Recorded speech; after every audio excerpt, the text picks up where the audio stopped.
Well, here we are.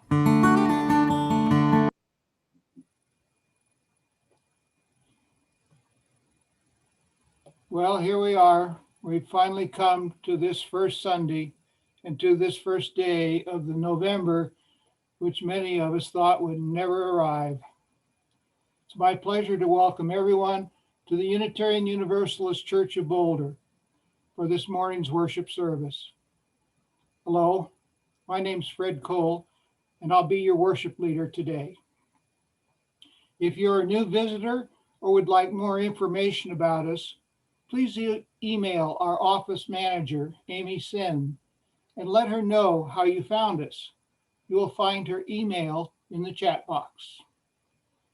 Our UUCB website has a great deal of information about the church and our many activities. We also publish a weekly newsletter, The Messenger, and a bi-monthly compilation entitled Staying in Touch at UUCB, both of which can be accessed through our website. Our special guest this morning is the Reverend Stanley Stefancic, UUCB's Minister Emeritus.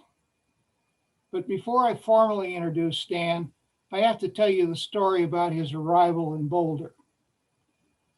Driving in from California on I-70, he arrived in his Subaru station wagon filled with books, a few clothes, and little else.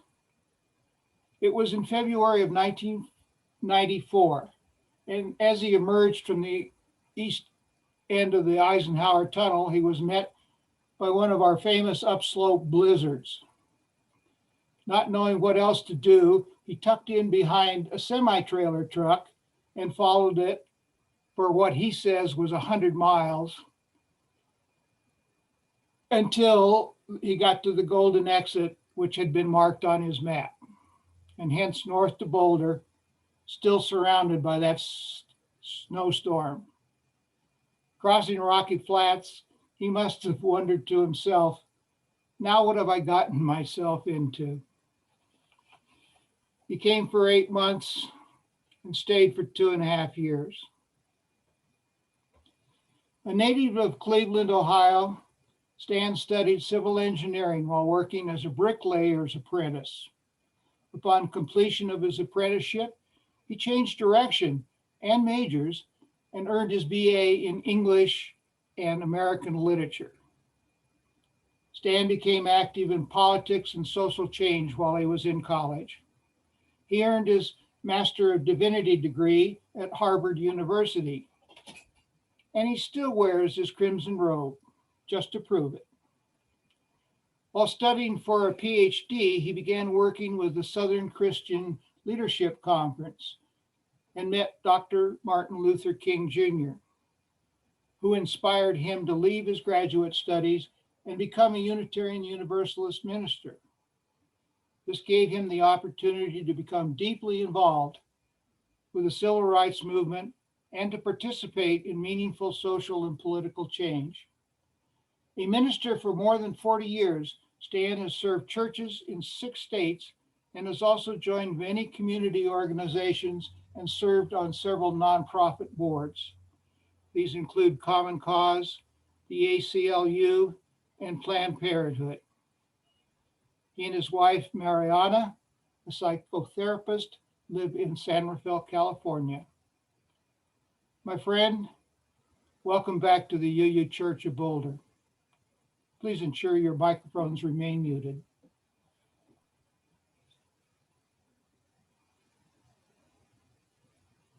Love is the doctrine of this church. The quest of truth is its sacrament, and service is its prayer. To dwell together in peace, to seek knowledge and freedom, to serve human need, to the end that all people shall grow into harmony with the divine. Thus do we covenant with each other and with the divine.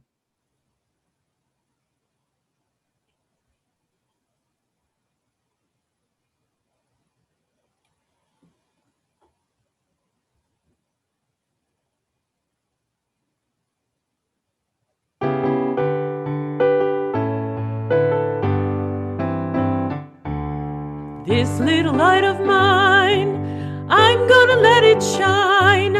This little light of mine, I'm gonna let it shine. This little light of mine, I'm gonna let it shine. Let it shine, let it shine, let it shine. Everywhere I go, I'm gonna let it shine. Everywhere I go, I'm gonna let it shine. Everywhere I go, I'm gonna let it shine. Let it shine, let it shine, let it shine. Building up a world, I'm gonna let it shine. Building up a world, I'm gonna let it shine. Building up a world, I'm gonna let it shine. Let it shine, let it shine, let it shine. This little light of mine, I'm gonna let it shine. This little light of mine, I'm gonna let it shine. This little light of mine, I'm gonna let it shine. Let it shine, let it shine, let it shine.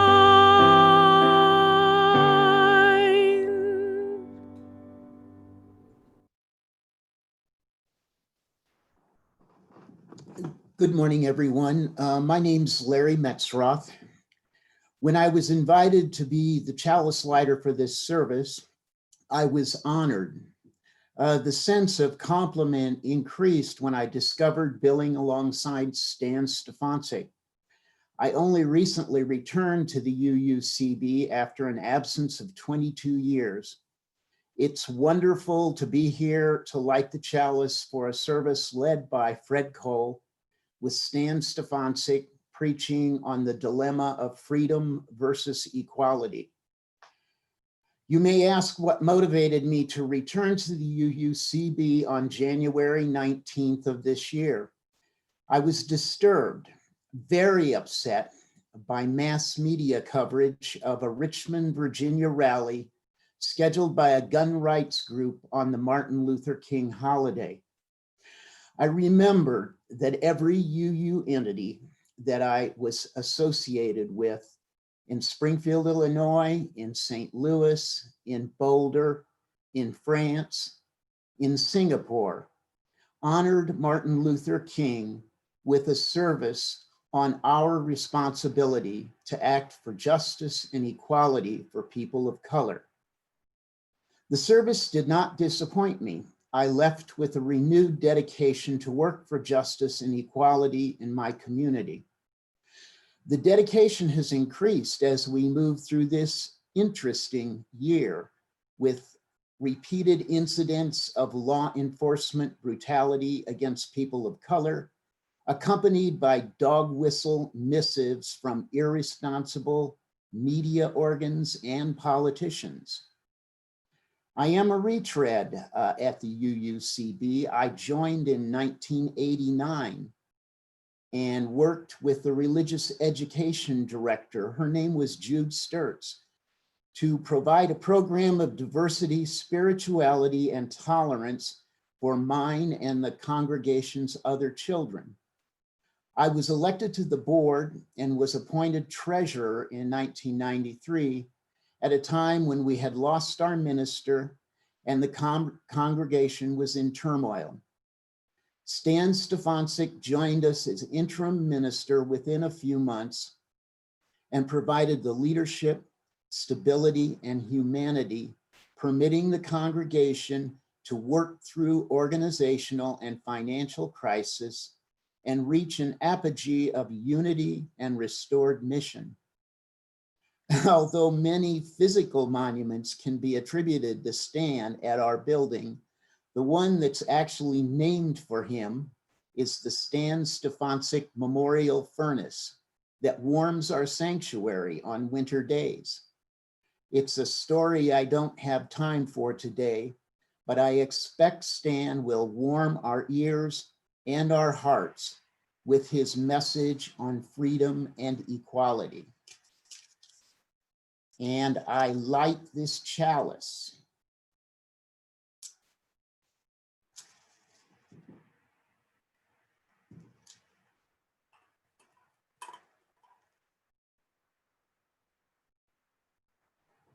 in honor and memory of all the people of color who have experienced injustice, both physical and psychological, in this community.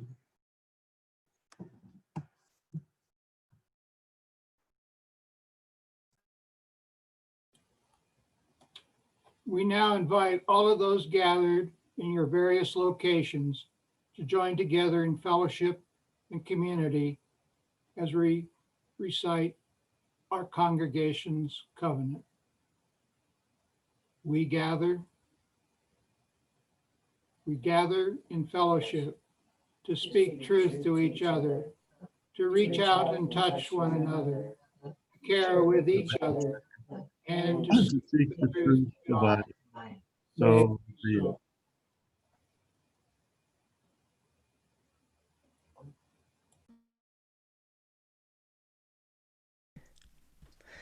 Good morning, everyone.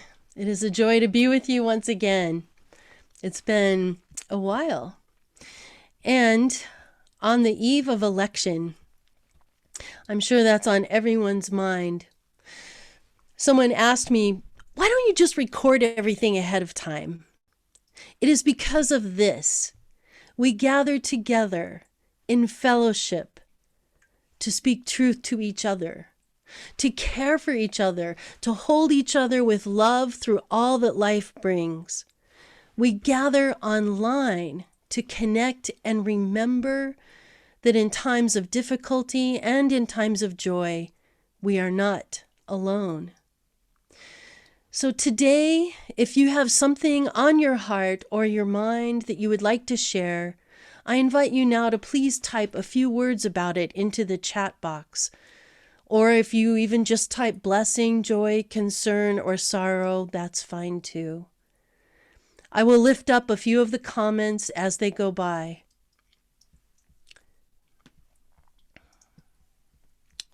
I'm going to be with my aunt. Oh, I'm going to be an aunt. Congratulations. So grateful to our awesome ministerial search committee for organizing yesterday's great beyond categorical thinking. Yes, it was wonderful. Thank you. Feeling hope that we can build a more loving world. Amen. And concern for our democracy. Yes.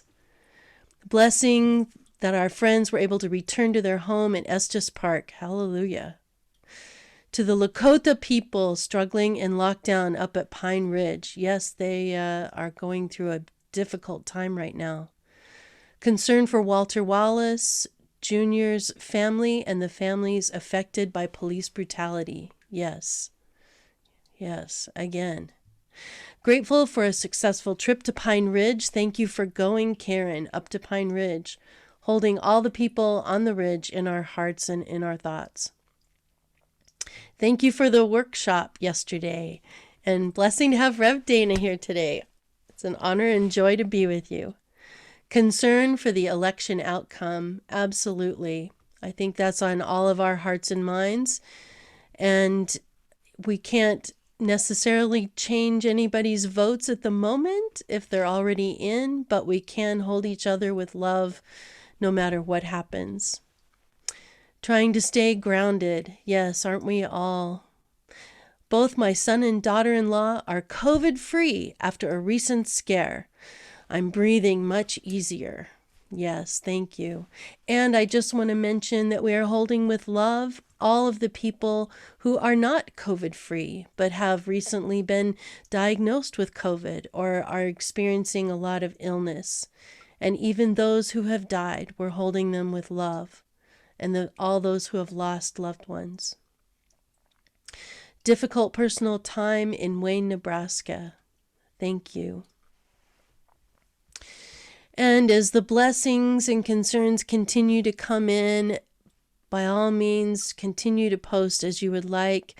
Janelle Freeston says, blessing, got to see family in South Carolina. That's wonderful. I'm so glad.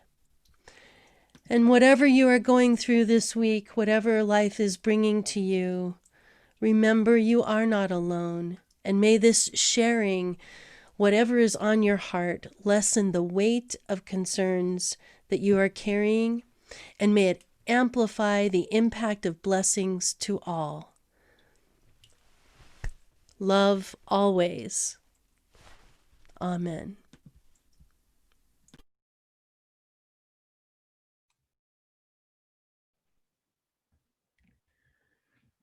And may we join in meditation and silence. These words were inspired by the poet Maya Angelou. Ah, yes. Lift up your eyes upon this bright new day. It is breaking for you. Feel its pulse coursing in your veins, pulse of history, history of all the days of your being, pulse of hope, hope of all the days of your becoming. Tomorrows come one by one, each one coming just once, as this day. Ah, yes. Lift up your eyes upon this bright new day. It is breaking for you. On just this one day, dare to embrace all that you are, for you are much, and the world needs you. We need each other. On just this one day, dare to be all that you are, for you are the hope of the world. On just this one day, lift up your eyes. Give birth again to the dream of who you will be. On just this one day, lift up your eyes and say to yourself simply, very simply, with hope and with love, good morning.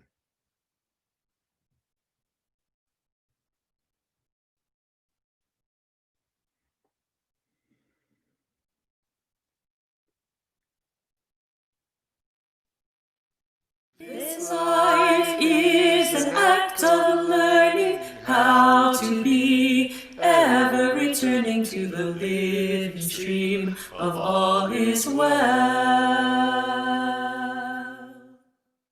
This life is an act of learning how to be, ever returning to the living stream of all is well. This life is an act of learning how to be, ever returning to the living stream of all is well.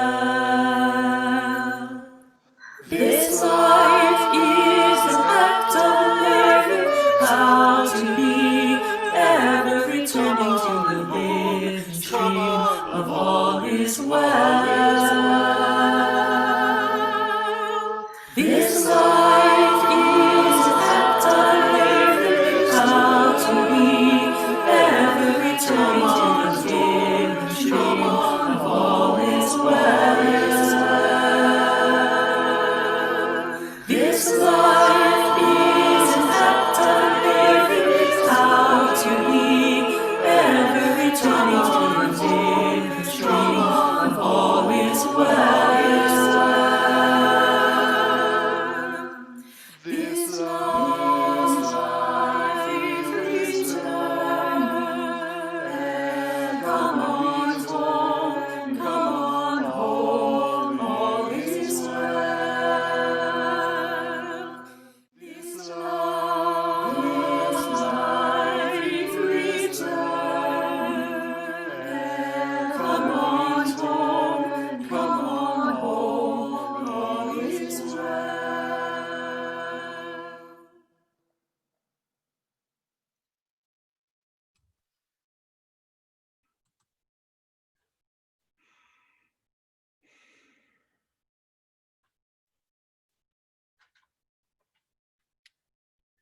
Good morning.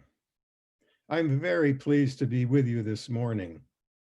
Of course, I would prefer to be with you in person, but thanks to the genius who invented Zoom, we're able to communicate during an unprecedented, dangerous time. I want to acknowledge, celebrate, and savor my memories of several exemplary members of this church. These are some of the heroes with whom I worked when I arrived to do a crisis intervention in January 1994. Alan Davis was the president during a tumultuous year. Barb Richards, Paul Riederer, and Larry Metzroff were the executive committee with whom I worked. Morgan Richards, June Sturts were the staff who were essential and kept the church going. Elena Slusser was our invaluable bookkeeper. Fred Cole kept the building functioning. And Sherry King made invaluable contributions. I hold them in my heart, along with those who loved the church and continued to support the church with their presence, their spirits, and financially during very difficult times. I send you all gratitude and deep blessings. My first political campaign was the John Kennedy campaign for president in 1960.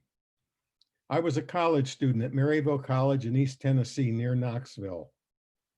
I was one of the leaders of the Students for Kennedy campaign in Tennessee.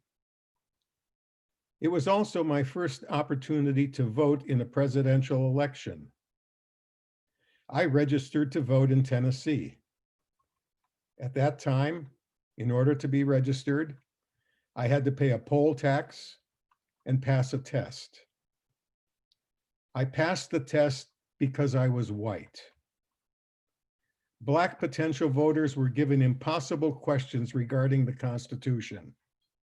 Many Southern registrars had a large bowl filled with marbles in their office, and one of the questions asked in order to register was, how many marbles are in the jar? Usually, the white people were either told a number or were not asked the question. Even if a Black person could answer constitutional questions, if they didn't know the number of marbles, they were rejected. That is the America some would make great again. It seems to me that when the social history of the United States of the 1960s is written, it will be called the decade of the quest for equality. During the 60s, many minority groups sought equality before the law.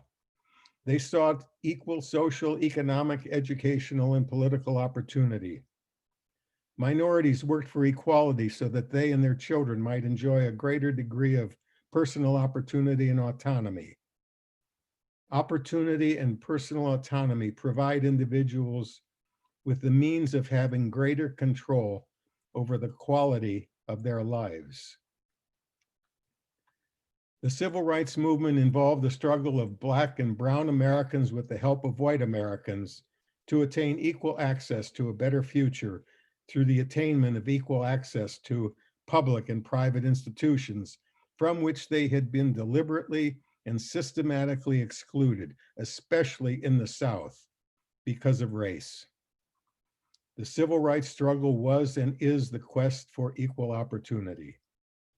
The landmark legislation of one person, one vote involved the quest of urban Americans to overcome the political advantage of unequal representation, which was held by rural and suburban citizens and politicians. The war on poverty, the food stamp program, the Voting Rights Act were some of the significant economic and political reforms of the 60s, which were aspects of the quest for equality. In the United States, Black Americans, Mexican and Spanish-speaking Americans, Native Americans, women, urban dwellers, and students had been relatively silent prior to the 60s, but they made themselves heard in the 60s, and they became a potent political force. During the 70s, a counter-reformation began, led by people like George Wallace, Richard Nixon, John Mitchell, and Spiro Agnew. The Eastern Republican establishment, which had been in control of the Republican Party, began to lose its power and influence to the ultra-conservative Republicans of the South, Southwest, and California, where a new ultra-conservative leader was launched, Ronald Reagan. Ultra-conservatives, right-wing fundamentalist Christians, and reactionary Republicans took over the party from people like Nelson Rockefeller and the Eastern Republican senators and governors. They conquered the body politic by dividing it, and the Vietnam War further divided the nation. I believe that the Counter-Reformation was the result of the fact that there were those who saw their privileged place in society being threatened, and they wanted to continue to maintain their economic and political advantages. The ultra-conservatives continued to try to turn the clock back to return to those wonderful golden days of the past when they believed everything was moral and good, and the traditional family and white privilege were the moral foundation of the republic. Since the 60s, we have as a nation suffered from enormous stress and disorientation, which have been the result of our having to cope with too much change in too short a period of time. We have as a nation become more cynical, and we distrust our public servants because they have lied so often in order to manipulate public opinion. We have regressed into a nation who measure truth with opinion polls. Opinions have become more important than hard thinking and civil public discourse and debate. Image, media manipulation, and cliches have taken the place of thoughtful and thought out positions on issues. And this is true of both major political parties. The reactionaries of the 70s, 80s, and 90s recognized the results of stress, disorientation, insecurity, and fear of vast numbers of people and offered to massage our future shocked sensibilities by reversing progress in the quest for equality and returning us to the so-called good old days of inequality. Many formerly privileged lower middle class and upper middle class people have been led to believe that they can solve their personal economic problems of underemployment, lowered wages, disorientation, and insecurity by reversing the progress of minorities and demonizing immigrants. The strategy was to blame Black Americans, Mexican Americans, gay men, lesbian women, disabled, the poor, and illegal immigrants, and liberals for the so-called breakdown of the family and white privilege. Forget about the trillions of dollars wasted on Vietnam, Iran, and Afghanistan, the nuclear arms race, and the incredible weapons buildup over the past 50 years. No, the game is to blame minority groups, immigrants, and people on welfare. The factors which transformed our society were urbanization, suburbanization, technological development, automation, electronic communications, media, the knowledge explosion, trade policies, global warming, and now the pandemic. We have been suffering from future shock and from mental and emotional overloading. We're trying to regain some semblance of control of our destinies, but vast numbers of citizens have become alienated and hopeless and are looking for a leader to save them. The question that John Stuart Mill asked in his essay on liberty in 1859, more than 160 years ago, is always the essential question for a democratic republic such as ours. It is the fundamental question of our time and of this coming election. Mill wrote, "The practical question, where to place the limit, how to make the fitting adjustment between individual independence and social control is a subject on which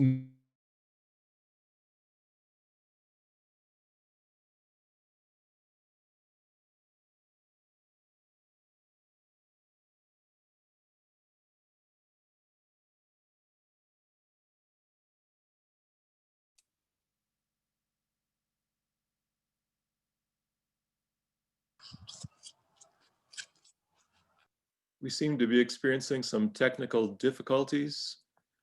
Stan, your screen is frozen. We'll wait a moment and see if we can get that squared away. Between individual freedom and social control. Personal and corporate activity must be restrained, but how? To what extent? Some rules of conduct must be imposed by law, but what should they be? The ways in which those questions are answered politically depends on how we define democracy. Is the essence of democracy freedom, or is the essence of democracy equality? Conservatives have traditionally maintained that the essence of democracy is individual freedom. Liberals have traditionally maintained that the essence of democracy is equality. It is tragically ironic that historically, the economic consequences of American politics and of our capitalist economics have resulted in free enterprise for the poor, the lower middle and middle classes, and socialism for the upper middle class and upper classes who have all the social, educational, economic, and political advantages. While the poor get welfare and food stamps, large corporations get government bailouts, many others large subsidies and tax breaks, and for decades, defense contractors got open-ended government contracts. Examine the budget that the Republican majority in Congress passed, which gave more money to the Department of Defense than it requested. There was more pork in that budget than there is in a pig. The profound question regarding the relationship between individual freedom and social control is a continuing political issue. All political conflict involving political parties involves an interpretation of the essence of democracy. One party champions individual and economic freedom without government restraint. The other party advocates equality, which requires a change in the political and economic status quo. From the classical conservative political point of view, equality is unnatural, vulgar, destructive of competition, and just plain un-American. The late President Eisenhower's Presbyterian Secretary of State, John Foster Dulles, once proclaimed, "For me, there are two kinds of people in the world. Those who are Christians and partisans of free enterprise, and everyone else." That's the kind of coalition that has been in control of Congress. Free enterprise capitalists and ultra-conservative Christian coalition. People who have power don't usually voluntarily give it away or share it. Power has to be taken away from the privileged. Since the Reagan years, conservatives in Congress have made attempt after attempt to deregulate and get rid of legislative restraints which provided equality of opportunity and protection from exploitation. Those who are opposed to government regulation and who are champions of free enterprise, capitalism, and corporate freedom are generally opposed to legislation which values equality over individual and corporate freedom.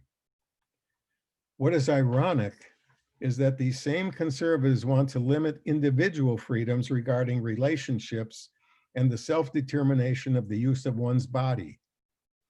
They demonize homosexuals. They want to end women's freedom of choice regarding reproduction. They want to get government off our backs and put it on our fronts. They want economic freedom and government control of individual personal behavior. While I value equality and individual freedom, it's not always possible to have both. There are times when the pursuit of one has priority over the other. For example, the wearing of face masks during a pandemic ends up being for some an issue about freedom, and they refuse to wear masks. Those who choose to wear a mask value equality, not just to protect themselves, but to protect other people.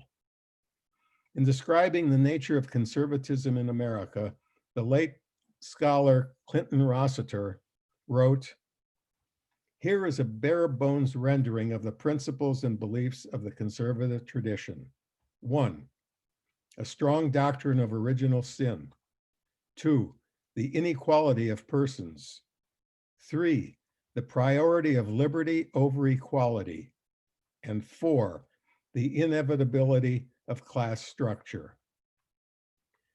Now, given the fact that conservatives have such a strong belief in the sinful nature of humanity, you would think that equality would be more important than freedom. It would seem that sinfulness and self-interest should be restrained. But when it comes to business and economics, conservatives believe that competition should be unrestrained, and they believe that competition and self-interest of sinful people will self-regulate society and somehow result in goodness.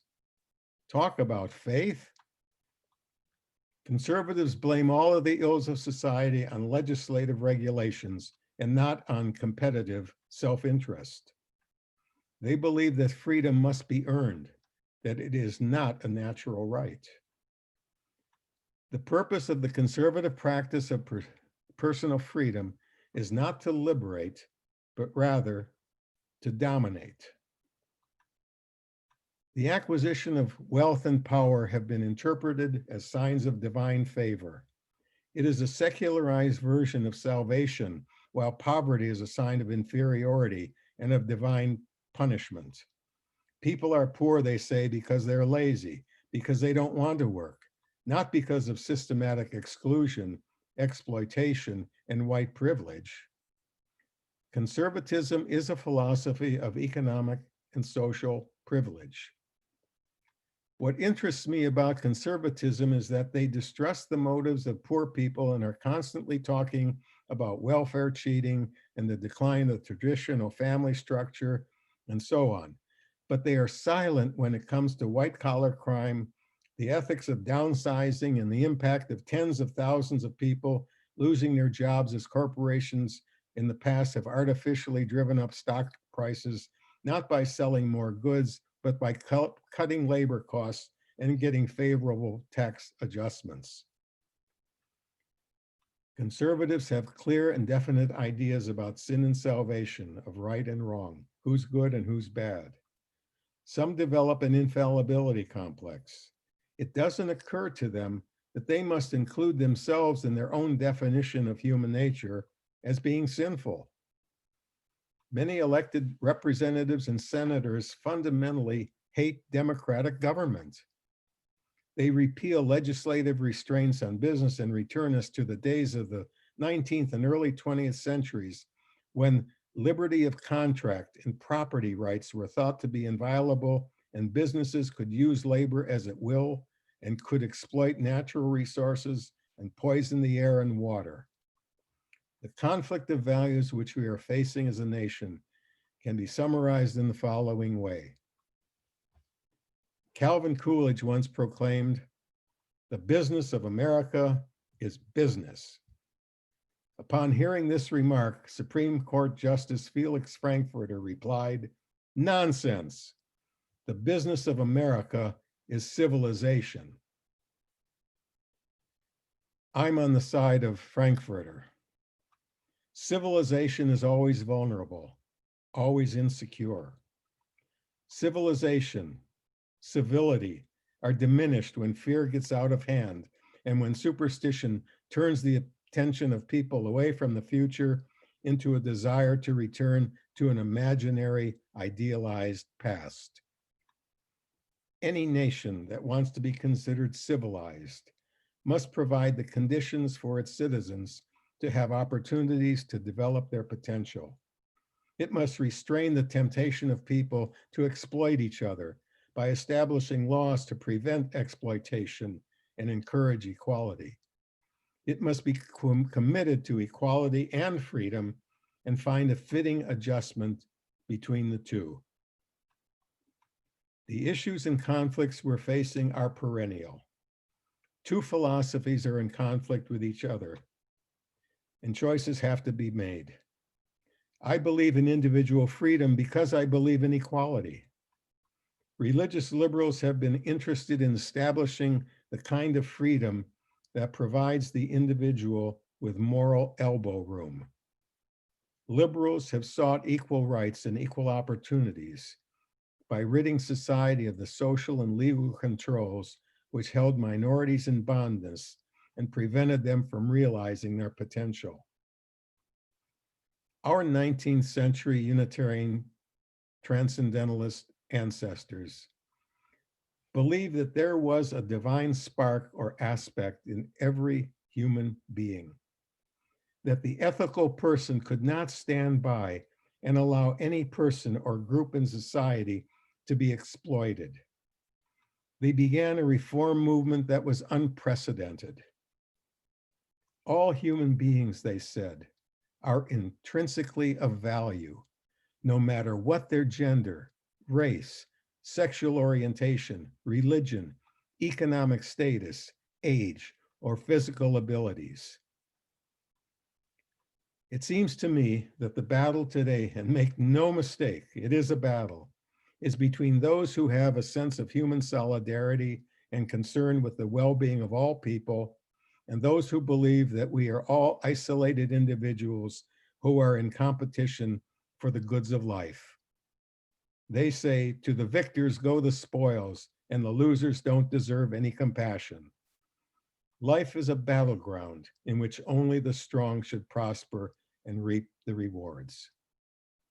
Yes, we must find a fitting adjustment, a balance between individual freedom and social and political controls that provide equality of opportunity for all people in the United States.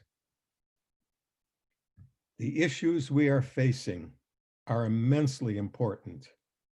So I encourage you to exercise your right and your privilege to vote on Tuesday.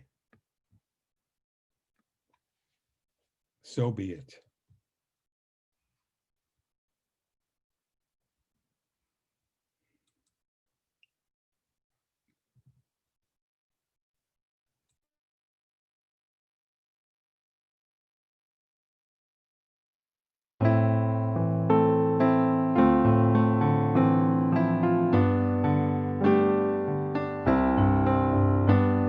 Spirit of life, come unto me. Sing in my heart all the stirrings of compassion. Blow in the wind, rise in the sea. Move in the hand, giving life the shape of justice. Root hold me close, wings set me free. Spirit of life, come to me, come to me. Fuente de amor, ven hacia mí y al corazón, cántale tu compasión.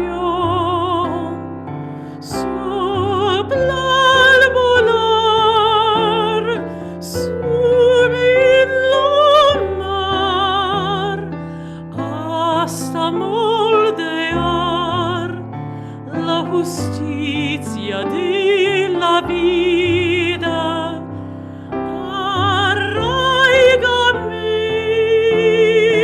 libérame, fuente de amor, ven a mí, ven a mí.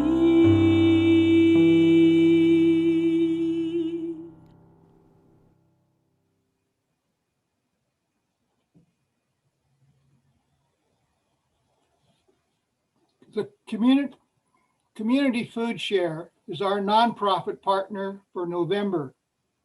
Share Our Plate. In 1980, hunger had not been identified as a community problem, but when the Boulder County Safe House, the Community Association, the Emergency Family Assistance Association, St. Thomas Aquinas Food Bank, and the Salvation Army of Longmont came together and began to compare stories, it became clear that indeed hunger was a pressing issue in our community. And thus, Community Food Share was created as a nonprofit organization in 1981. Today, hunger is the reality for 1 in 9 people in Boulder and Broomfield counties. That's 41,000 people, and 9,000 of them are children. Since the pandemic hit Colorado in March, Community Food Share has distributed over 1 million pounds of food each month. This is their highest monthly totals ever. Please watch this short video presentation.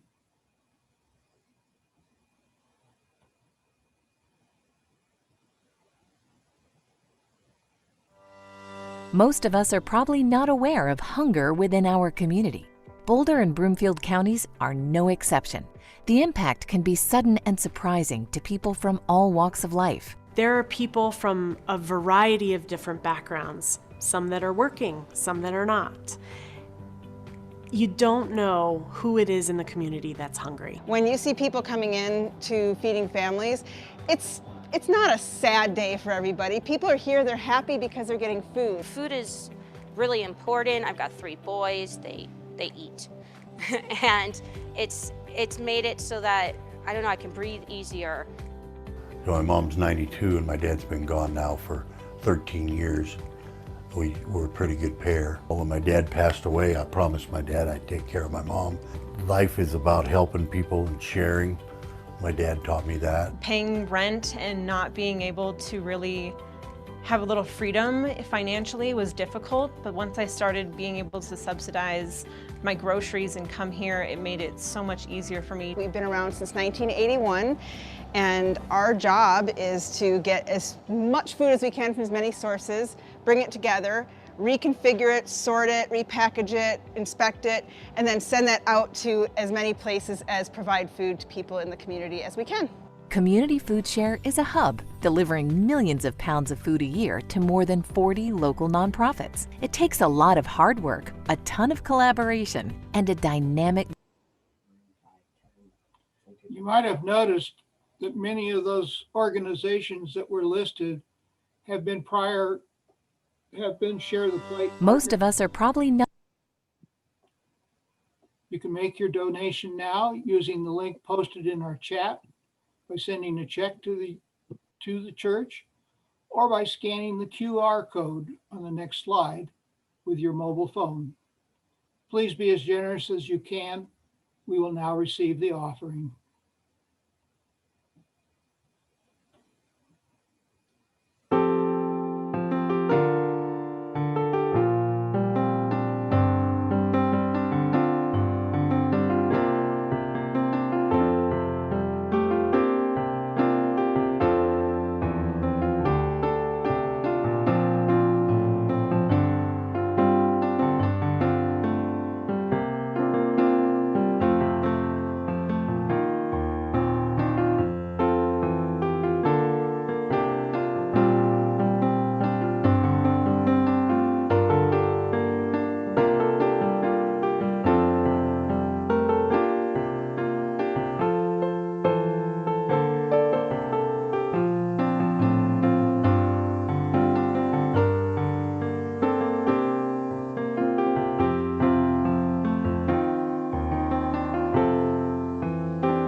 May our gifts be used to enact justice, bringing peace and love to the Boulder community. Thank you. You can go.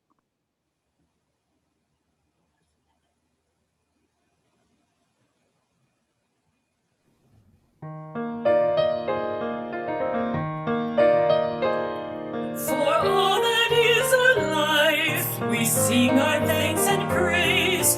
For all life is a gift which we are called to use to build the common good and make our own days glad. For needs which others serve, for services we give, for work and its rewards, for hours of rest and love, we come with praise and thanks. For all that is our life, for sorrow we must bear, for failures, pain and loss, for each new thing we learn, for fearful hours that pass, we come with praise and thanks. For all that is our life, for all that is our life, we sing our thanks and praise. For all life is a gift which we are called to use to build the common good and make our own days glad.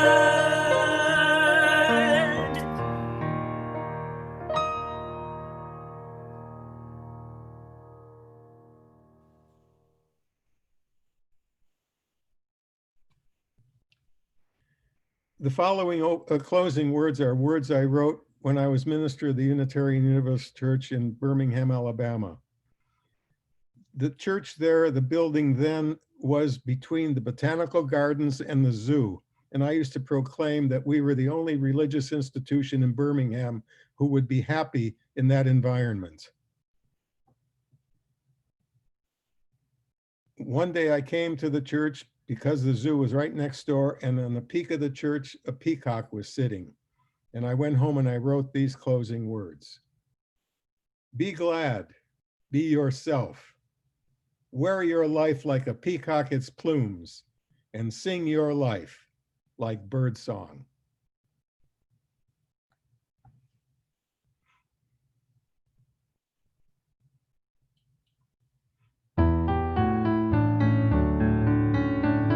Go your way in peace, wander as you may. Blessed is the path you take, may love guide you on your way.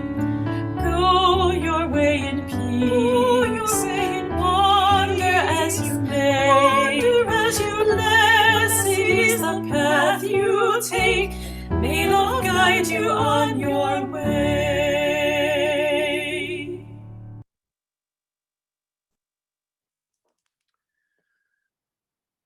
We invite you to stay with us in our Zoom rooms for a time of online fellowship and discussion. So like it was in the good old days, our post-service socializing and activities are getting crowded. As before, we will, all those who wish to stay and have further conversation, we will divide you into Zoom rooms of about 8 or so people for about 10 minutes, and then you'll get dumped back into the main room and we'll reshuffle and do it again. But today, we also want to give people a little bit more time for sort of a Q&A on the program that's starting this afternoon.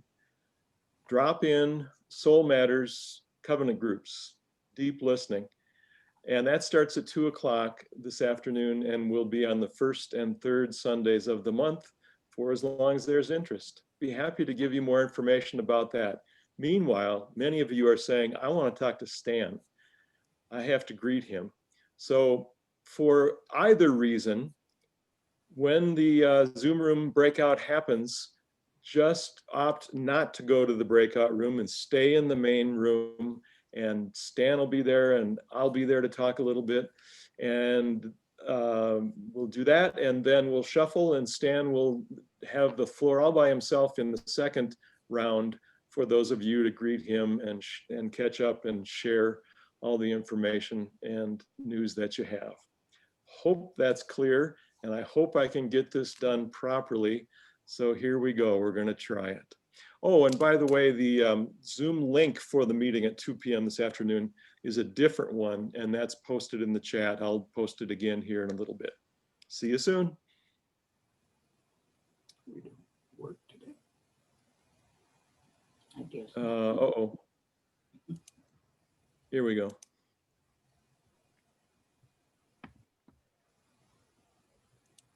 If no one wants to go. Let's see, we need about 6.